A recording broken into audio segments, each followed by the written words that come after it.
વડોદરાની માંજલપુર વિધાનસભા પેટા ચૂંટણીને લઈને કોંગ્રેસે ચૂંટણી પ્રચારને વધુ વેગ આપ્યો છે.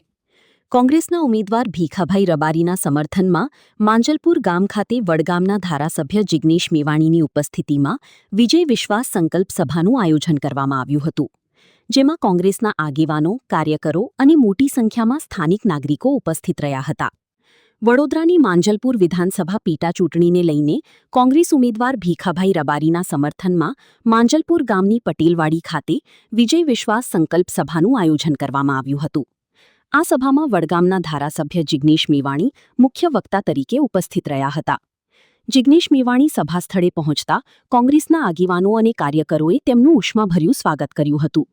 સભા દરમિયાન કોંગ્રેસના ઉમેદવાર ભીખાભાઈ રબારીના સમર્થનમાં મતદારોને અપીલ કરવામાં આવી હતી. કાર્યક્રમમાં કોંગ્રેસના આગેવાનો, કાર્યકરો તેમજ મોટી સંખ્યામાં સ્થાનિક નાગરિકોએ હાજરી આપી હતી. સમગ્ર કાર્યક્રમ ઉત્સાહપૂર્ણ અને શાંતિપૂર્ણ વાતાવરણમાં સંપન્ન થયો હતો. અણુથી પ્રમાણિક, ઈમાનદાર, ગ્રાઉન્ડેડ, મોડેસ્ટ, હમ્બલ સમગ્ર ગુજરાતમાં ના મળે એટલા સજ્જન અહીંના ઉમેદવાર છે. અને આખું ગુજરાત અને ઇવન ભારતીય જનતા પાર્ટીના માણસો પણ જેની શાખ પૂરવાનું પસંદ કરે એવા કેન્ડિડેટ અમે આપ્યા છે. માંજલપુરની જનતા એના મગજમાં નરેન્દ્ર મોદી, અમિત શાહ, RSSએ છેલ્લા કેટલાક વર્ષોથી જે કોમવાદનું તત્વ મૂક્યું છે તેનાથી એકવાર મુક્ત થઈ જાતિ ધર્મનું કુંડાળું તોડી જંતર મંતર પર સંઘર્ષ કરનારા ઝેન્ઝીની જેમ ખોલીને તાકાતથી બહાર આવે તો આનાથી અદ્ભુત કેન્ડિડેટ ગુજરાતની વિધાનસભામાં બીજો મળે જ નહીં. અમને પાક્કી ખાતરી છે માંજલપુરની જનતા એ બહારના કેન્ડિડેટ કરતાં પોતાના ઘરના વડીલ જેવા લાગે, પોતાના પિતા જેવા લાગે, પોતાના ભાઈ જેવા લાગે એવા અમારા ઉમેદવાર રબારી સાહેબને ભારે મતોથી વિજયી બનાવી દાયકા પહેલાં એ જ્યારે મંત્રી હતા એમણે જે પરફોર્મ કર્યું હતું એને યાદ કરશે એવી અપેક્ષા રાખું છું. શું કહેશો હવે પ્રધાન ધર્મેન્દ્ર પ્રધાન જે શિક્ષણ મંત્રી છે એમને પણ રાજીનામું આપવું પડ્યું? નરેન્દ્રભાઈનો વારો, અમિતભાઈનો વારો, એક ચોર ગયો બીજા બે ચોરોનો વારો. ધર્મેન્દ્ર પ્રધાન તો જાગી હે, મોદી અમિત શાહ બાકી હે. ગુજરાતમાં 34 પરીક્ષાના પેપર લીક થયા, એક પણ માણસ સાબરમતી સેન્ટ્રલ જેલની સલાખોની પાછળ નથી. એમાંના ઘણા બધા માણસોની તો ધરપકડ નથી થઈ, FIR પણ નથી થઈ.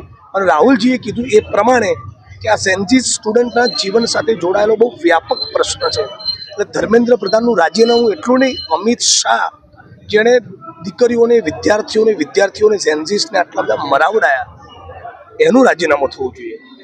શરમનો એક અણુ બચ્યો હોય, નરેન્દ્રભાઈએ ગુજરાત અને દેશના ઝેન્ઝીસ અને સ્ટુડન્ટને સોરી કહેવું જોઈએ, માફી માગવું જોઈએ. અને એક એવી શિક્ષણ અને પરીક્ષાની પ્રોસેસ અને પદ્ધતિ લઈને ભારત સરકારે આવવું જોઈએ કે ગુજરાતમાં કે દેશમાં ફરી કોઈ એક્ઝામનું પેપર લીક ન થાય. ભરતી કેલેન્ડર બહાર પડવું જોઈએ જેથી સમયસર ખાલી પડેલા સરકારી પદોમાં ભરતી થાય. આવું કરે એવા લક્ષણ નરેન્દ્ર મોદી અને અમિત શાહમાં ભાજપમાં દેખાતા નથી. એટલે સંઘર્ષ, ઇન્કલાબ, ઝેન્ઝીઝનો, NSUIનો, યુથ કોંગ્રેસનો, અમારો બધાનો જારી રહેશે. એમના ફૂલ એફર્ટ્સમાં 3 વસ્તુ હોય. આપણી કલ્પના બહારનો દારૂ, આપણે કલ્પના ના કરી હોય એ પ્રમાણે બ્યુરોક્રેસીનો, પોલીસ પ્રશાસનનો મિસયુઝ અને અહીંની જનતાના મગજમાં કોમવાદનું ઝેર ભરવું. આ 3 વસ્તુ એ જ એમની તૈયારી હોય છે. આ ધંધા કરીને આટલા વર્ષથી જીત્યા છે.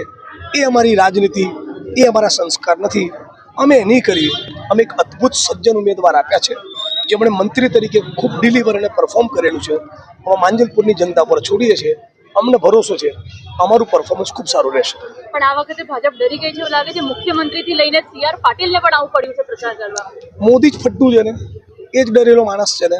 ચીન સામે એક લીટી ના બોલી શકે, પાકિસ્તાન સામે ના બોલી શકે, અમેરિકાની સામે ના બોલી શકે. દેશના લાખો ઝેન્ઝી કહી રહ્યા છે નરેન્દ્ર મોદી કાયર હે, નરેન્દ્ર મોદી વીક હે, તभी તો પેપર લીક હે. હવે મોદી સાહેબના રિટાયરમેન્ટનો સમય આવી ગયો. હું ધારાસભ્ય થયો ત્યારે 2017ના ડિસેમ્બરમાં કીધું હતું કે સાહેબ હિમાલય જતા રહો. 10 વર્ષે ફરી કહું છું, શું લેવા લોહી પીવો છે, જાઓ કે બાપા અહીંથી.